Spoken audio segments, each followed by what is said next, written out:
Bueno, y ya que estamos hablando de Unión Soviética, hay que hablar del comunismo. Y no vamos a dar teorías de cómo es, en qué se basa, en sus bases teóricas. Vamos a hablar de lo que hicieron en la realidad. Y entonces vamos a ver el video para ver en qué consiste esta doctrina, régimen. Y a ver si muchos se dan cuenta de que a veces están defendiendo algo que es indefendible y que es tan o más aberrante que otros regímenes y otras doctrinas. El comunismo ha sido probado durante más de 100 años por cientos de millones de personas y los resultados son siempre los mismos. Sus frutos son la muerte, la destrucción y la desesperación. Sus figuras principales eran y son hombres cínicos y astutos que enmascaran su odio a la humanidad con palabras altisonantes. En cualquier medida son tan oscuros y siniestros como pueden ser. Fue en la encrucijada de la historia, con el auge de la industrialización y el declive de los monarcas, cuando a la humanidad se le ofreció un trato fáustico, podríamos decir. Abandonar las tradiciones y la moral y entrar en una nueva era. La promesa era el cielo en la tierra y el costo era participar en un movimiento para destruir la moral y las creencias religiosas y destruir a cualquiera que se opusiera a este nuevo futuro. Todo esto, por supuesto, salido de las mentes de los señores que están en las camarillas. Las ideas del comunismo y las diversas escuelas de pensamiento en su fundación ya se habían filtrado profundamente en las sociedades de Europa antes de la Revolución de Octubre de 1917 en Rusia. Los provocadores lo presentaron como una salida al sufrimiento de este mundo, con relatos de ensueño sobre el fin de la pobreza y el hambre y un futuro de delicias terrenales. Siempre con el engaño. Sin embargo, detrás de la oferta había otras intenciones, por supuesto, y estas se aclaran al observar las historias de Karl Marx y otros, a quienes se les atribuye el haber sentado las bases del comunismo, que no salieron de sus mentecitas, sino que algunos grupos, los utilizaron para bajar esas ideas y son siempre los mismos. Bueno, en su primer poema llamado Invocación de un desesperado, Marx escribió sobre su voluntad de crear un nuevo sistema, porque Marx escribía, era poeta antes. Y leer eso es muy esclarecedor sobre lo que había en su mente y por qué lo eligieron a él. Y en ese poema dice: entonces un Dios me ha arrebatado todo, no me queda nada más que venganza. Bueno, para exigir esta venganza, Marx afirma en el poema lo siguiente, que construirá su trono en lo alto. De este trono, escribe, fría, tremenda será su cumbre, por su baluarte, pavor supersticioso, por su mariscal, la agonía más negra. Quien lo mira con ojos sanos volverá atrás, pálido mortalmente, y mudo, aferrado por la ciega y fría mortalidad, que su felicidad prepare su tumba. Bueno, Marx tenía muchos escritos similares, muchos de los cuales sugieren que su objetivo, al usar el comunismo, nunca fue ayudar a la humanidad, sino promulgar una especie de venganza contra el cielo. En su obra de 1839, Oulanem, que se cree que lleva el nombre de una pronunciación al revés de Emanuel, que es el nombre bíblico alternativo para Jesús o para quien iba a ser el enviado, Marx comienza con arruinado, arruinado, mi tiempo se ha agotado, el reloj se ha detenido, la casa de los pigmeos se ha derrumbado. Pronto abrazaré la eternidad contra mi pecho y pronto aullaré gigantescas maldiciones a la humanidad. Si hay un algo que devora, saltaré dentro de él, aunque traigo el mundo a ruinas, el mundo que se abulta entre mí y el abismo.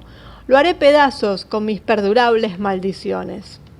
Bueno, en el libro The Making of Modern Economics, Mark Skousen escribe que un pacto con el diablo es un tema central en Oulanem, y la obra revela una serie de personajes violentos y excéntricos. Skousen señala que la fijación de Marx con el comportamiento autodestructivo prevaleció durante la mayor parte de su vida. Al igual que su personaje Oulanem, Marx muestra en sus escritos un deseo no solo de destruirse a sí mismo, sino de destruir a la humanidad junto con él. En su poema de 1841, llamado El Jugador, también traducido a veces como El Violinista, Marx escribe: «Mira ahora, mi espada oscura, como la sangre te apuñalará, infaliblemente dentro de tu alma. Dios no conoce ni honra el arte. Los vapores infernales sube y llena el cerebro, y hasta que me vuelvo loco y mi corazón cambia por completo». Y sigue diciendo: «Mira esta espada, el príncipe de las tinieblas me la vendió». Y además dice: «Con más valentía toco la danza de la muerte». Bueno, un análisis del poema anterior del biógrafo Robert Paine en su libro de 1968, Marx, afirma: Marx está aquí celebrando un misterio satánico, porque el jugador es claramente Lucifer o Mefistófeles, un diablo fáustico, y con lo que está jugando tal frenesí es la música que acompaña al fin del mundo.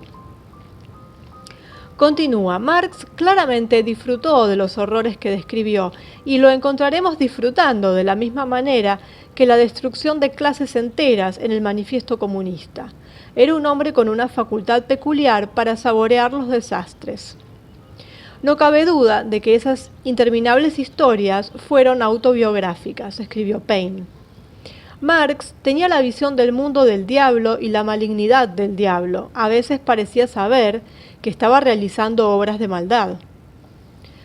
Por extraños que fueran los primeros escritos de Marx, sus afirmaciones y objetivos declarados no estaban lejos de la realidad de lo que creó, un sistema que en un solo siglo se cobró un número de vidas sin precedentes.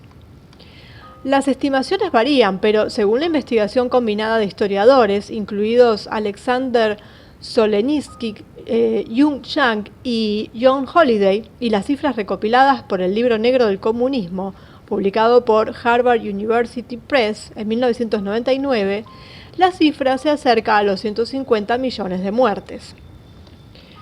Lo que plantearon Marx y Engels en el Manifiesto Comunista, publicado en 1848, fue una ideología basada en la lucha que, según sus propias palabras, abolió toda religión y toda moralidad. Consideraron que sus creencias eran absolutas, el fin del progreso humano, y propusieron que todas las demás creencias debían ser destruidas mediante una revolución violenta. Basaron su versión del comunismo en el concepto de materialismo dialéctico, la idea absoluta de que todo desarrollo viene a través de la lucha y que la vida no es más que materia. Un efecto de esta creencia ha sido el desprecio por la vida humana bajo todos los líderes comunistas. En 1906, Vladimir Lenin escribió en la revista Proletary que su interés estaba en la lucha armada, destinada a asesinar a individuos, jefes y subordinados del ejército y la policía, así como a apoderarse del dinero de gobiernos e individuos. Después de tomar el poder, en 1917, Lenin siguió adelante con estos conceptos.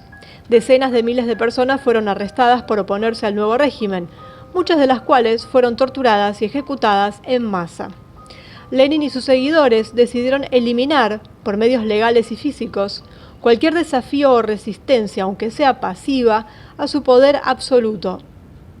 Esta estrategia se aplicó no solo a grupos con opiniones políticas opuestas, sino también a grupos sociales como la nobleza, la clase media, la intelectualidad y el clero, así como a grupos profesionales como oficiales militares y policías. Lenin también prohibió la propiedad privada y el Estado confiscó los alimentos a los campesinos de toda Rusia. Lenin estableció cuotas estrictas sobre cuánto debe confiscarse y cuando vio que las cifras no se cumplían, ordenó que se incautaran incluso las semillas. Con los campesinos incapaces de plantar nuevos cultivos y sin un excedente de alimentos para el invierno, una hambruna provocada por el hombre arrasó Rusia entre 1921 y 1922. Según el Instituto Hoover, la hambruna mató entre 5 y 10 millones de personas. Lenin estaba encantado. Según el libro negro del comunismo, uno de sus amigos recordó más tarde que Lenin tuvo el coraje de salir y decir abiertamente que la hambruna tendría numerosos resultados positivos, ya que afirmó que llevaría a la siguiente etapa más rápidamente y marcar el comienzo del socialismo, la etapa que necesariamente siguió al capitalismo. El hombre también destruiría la fe no solo en el zar, agregó, sino también en Dios. El historiador soviético Richard Pabst escribió en su libro El Lenin desconocido que Lenin provocó la hambruna intencionalmente. Dijo, para la humanidad en general, Lenin no tenía más que desprecio. Dijo que Lenin casi no tenía interés en la vida de las personas y trataba a la clase trabajadora como un trabajador de metal trata el mineral de hierro. La historia se repitió con Stalin. Tras la muerte de Lenin, el 21 de enero de 1924, Stalin comenzó su gobierno de 29 años en la Unión Soviética, consolidando su poder y haciendo arrestar o ejecutar a sus rivales. En 1929, Stalin lanzó un programa bajo la bandera del colectivismo, no solo para tomar las pertenencias de los agricultores, sino también para apoderarse de sus tierras y destruir su capacidad para vender productos. Envió al Ejército Rojo a confiscar sus pertenencias, incluido su equipo agrícola. Una hambruna volvió a asolar el país. En Ucrania murieron entre 7 y 10 millones de personas. En Kazajstán se estima que 1,5 millones de personas murieron de hambre, según el Wilson Center. Mientras tanto, los agricultores que se oponían al programa de colectivismo de Stalin fueron etiquetados como kulaks, en ruso puños, y decenas de miles fueron detenidos y ejecutados. Stalin también aprovechó esta oportunidad para atacar a los enemigos de su revolución, que incluían sacerdotes y devotos creyentes religiosos. Al igual que Lenin, Stalin declaró más tarde que el programa fue un éxito. A través de estos movimientos y otros que siguieron, Solzhenitsyn, un renombrado novelista e historiador ruso, estimó que Stalin mató entre 60 y 66 millones de personas. El sangriento legado de Stalin solo fue superado por el de Mao Zedong, jefe del Partido Comunista Chino.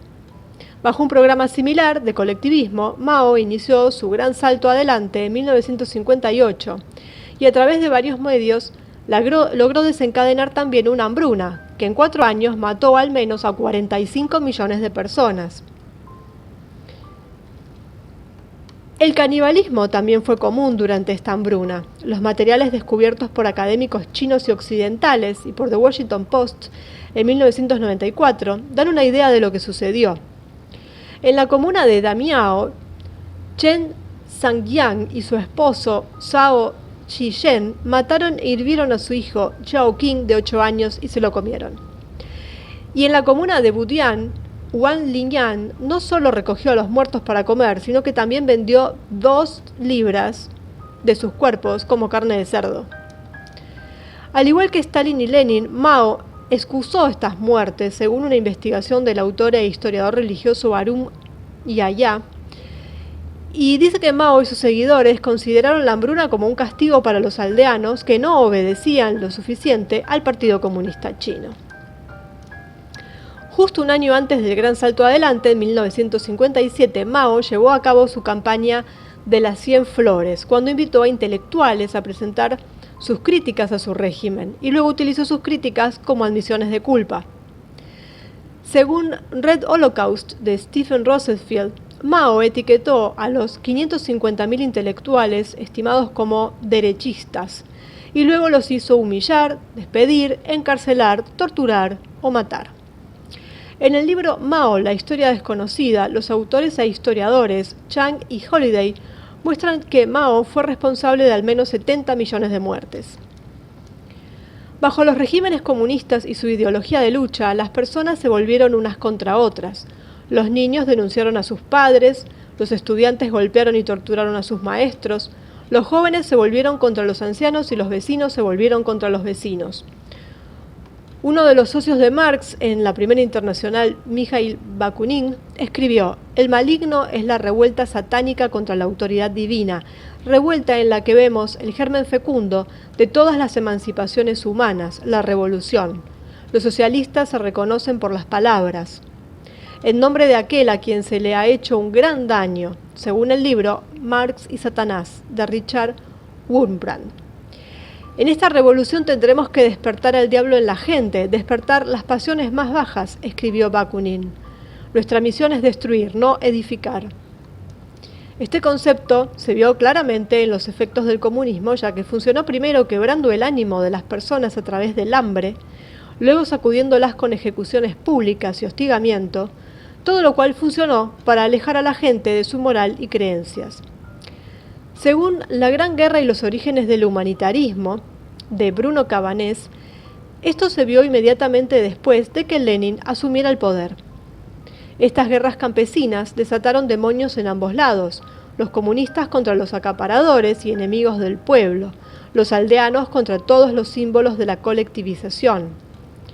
Durante la hambruna bajo Stalin hubo casos de personas que canibalizaron cadáveres humanos y de personas que secuestraron niños para canibalizarlos.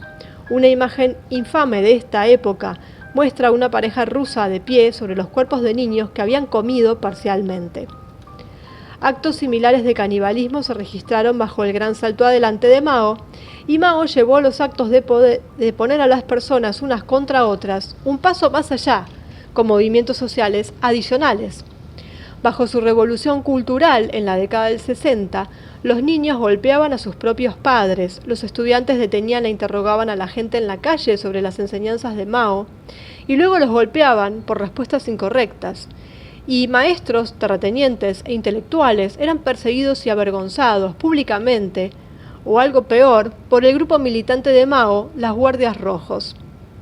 Mao se calificó a sí mismo de sobrehumano, con carteles y retratos de él colgados en toda China. La revolución cultural destruyó o dañó grandes cantidades de los componentes físicos de la cultura tradicional, como obras de arte, templos, museos y obras escritas. También dejó un vacío espiritual, ya que el pueblo chino perdió la conexión con su propia historia y el legado de 5.000 años de civilización china, con sus ricas tradiciones de budismo y taoísmo. Michael Walsh, autor de The Devil's Pleasure Palace, señaló en una entrevista telefónica que los escritos de Marx reflejan la historia de Lucifer en Paradise Lost de John Milton, en la que al darse cuenta de que no puede derrotar a Dios, se le ocurre una alternativa que planifica la venganza, destruyendo las creaciones de Dios. En esa noción de trascendencia es en donde juega el comunismo. Quiere la muerte y crea la muerte. La muerte es el fin de todo sistema comunista y es la meta de Satanás, dijo Walsh. Lo que es el comunismo es una venganza de los perdedores. Juega con el agravio de la gente y su deseo de venganza, dijo. Marx fue el mayor perdedor de todos los tiempos. Era un vagabundo que se aprovechaba de sus amigos. Estaba loco. Es un culto a la locura, al agravio y la venganza. El comunismo usa rasgos menos admirables de la humanidad, como los celos, para involucrarte en la revolución. Todo joven quiere ser un revolucionario contra el orden establecido, para conseguir lo que quieren, dijo Walsh. Si dice de cada cual según su capacidad, a cada cual según sus necesidades, de repente nadie tiene ninguna capacidad y todo el mundo tiene muchas necesidades. Ese es el defecto del argumento. El comunismo capitalizó el deseo de la humanidad por un propósito más elevado, y lo hizo destruyendo la religión y colocándose a sí mismo al mando.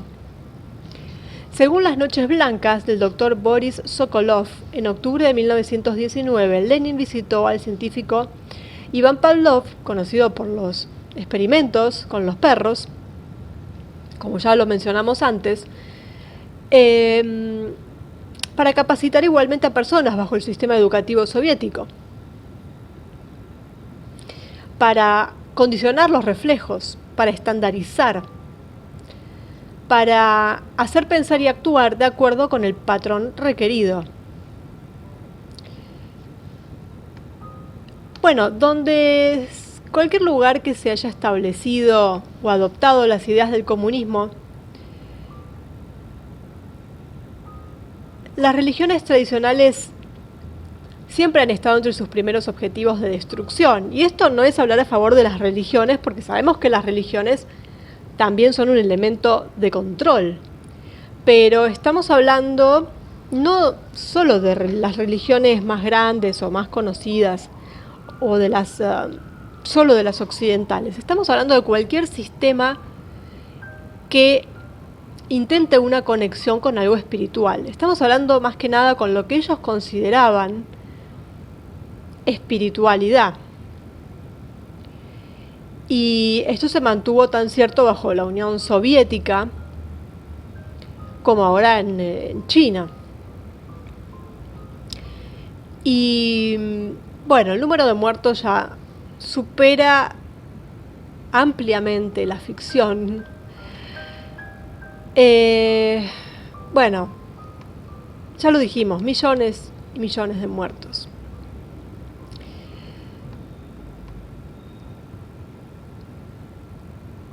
Más adelante en su vida, a Lenin se le atribuye haber dicho, como señala Burbrand, el Estado no funciona como deseábamos. ¿Cómo funciona? El coche no obedece. Un hombre está al volante y parece conducirlo, pero el automóvil no conduce en la dirección deseada. Se mueve como lo desea otra fuerza.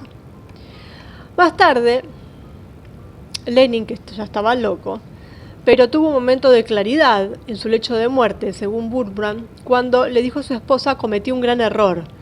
Mi pesadilla es tener la sensación de que estoy perdido en un océano de sangre de las innumerables víctimas. Es demasiado tarde para regresar, para salvar nuestro país. Rusia, hubiéramos necesitado a hombres como San Francisco de Asís. Con 10 hombres como él hubiéramos salvado Rusia. Bueno, estaba demente, esa es la realidad. Estaba demente y en su lecho de muerte tenía parece que un poco de cargo de conciencia, pero seguía diciendo barbaridades.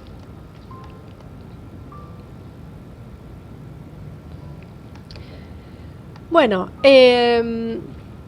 había una broma sombría entre los lectores del periódico estatal de la Unión Soviética, Pravda, que en ruso significa verdad, ¿no? Que revela la realidad y decía: lo único cierto en el periódico de hoy es la fecha.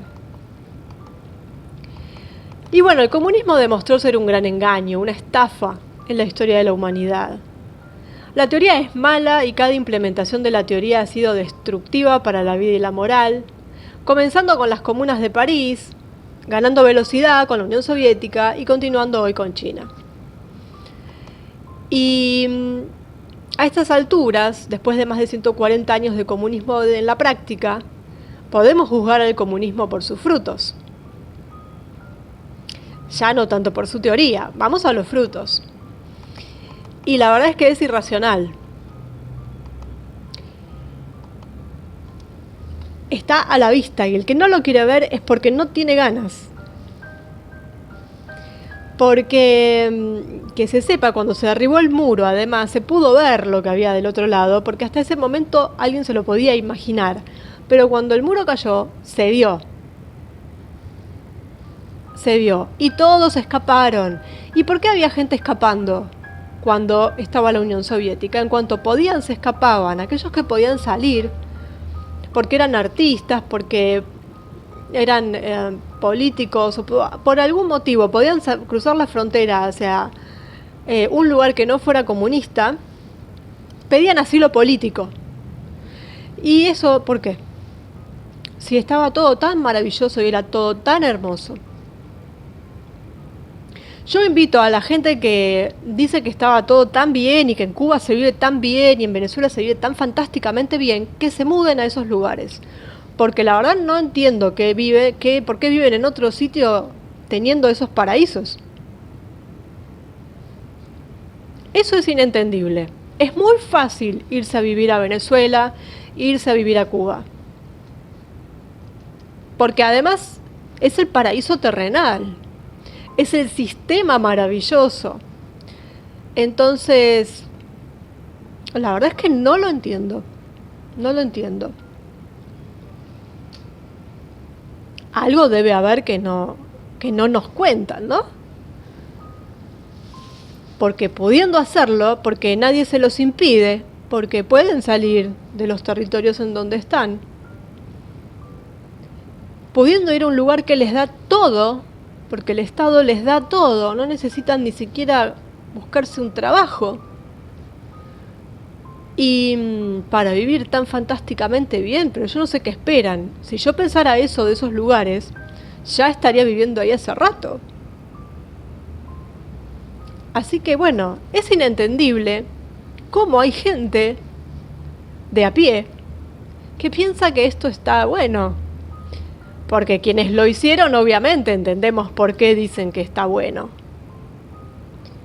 Ellos, lógico, son los que lo instauraron. Aquellos que lo instauran, se entiende perfectamente por qué lo hacen y por qué cuentan lo que cuentan.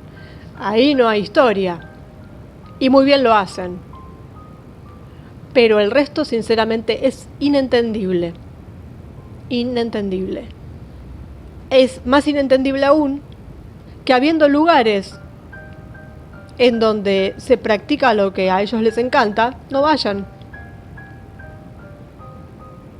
O a lo sumo vayan de vacaciones, pero a los hoteles 5 estrellas, ¿no? Porque en esos lugares hay hoteles 5 estrellas para los turistas y en lugares donde no se ve mucho cómo es la historia. Entonces, si tanto a la gente tanto le gusta el Partido Comunista, no debería gustarles un hotel 5 estrellas. Entonces hay un problema ahí. Hay un tema de concepto, me parece.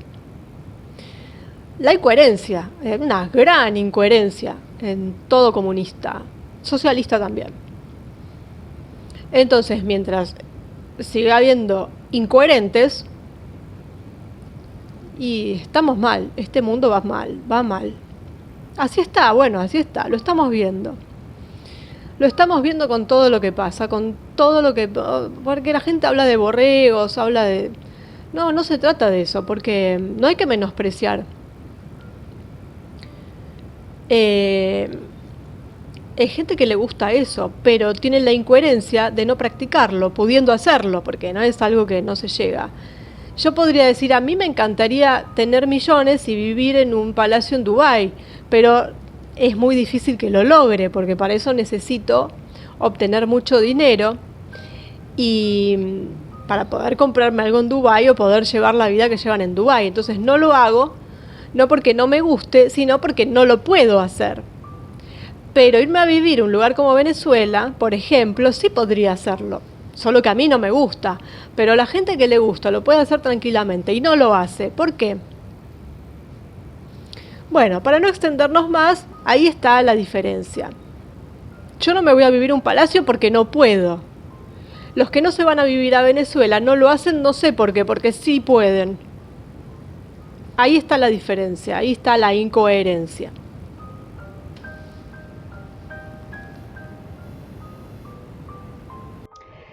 Y esto me recuerda a la frase de la Agenda 2030. No tendrás nada, pero serás feliz. Bueno, ellos deciden, ¿no?, si uno va a ser feliz o no. A mí no me hace feliz esto. Habrá gente que sí. Bueno, esa gente puede ir a vivir a lugares donde ya está este régimen desde hace mucho tiempo, pero nadie va. Pero bueno, no importa, existe. Entonces tienen la posibilidad de ir. Lo importante es que no instauren este gobierno mundial de estas características, porque a muchos, o a la gran mayoría, no nos interesa vivir de esa forma. Entonces, bueno, hay que resistirse a la Agenda 2030 y vamos a poner de todo de nuestra parte, obviamente, ¿no? Y a eso quieren llegar y es inadmisible.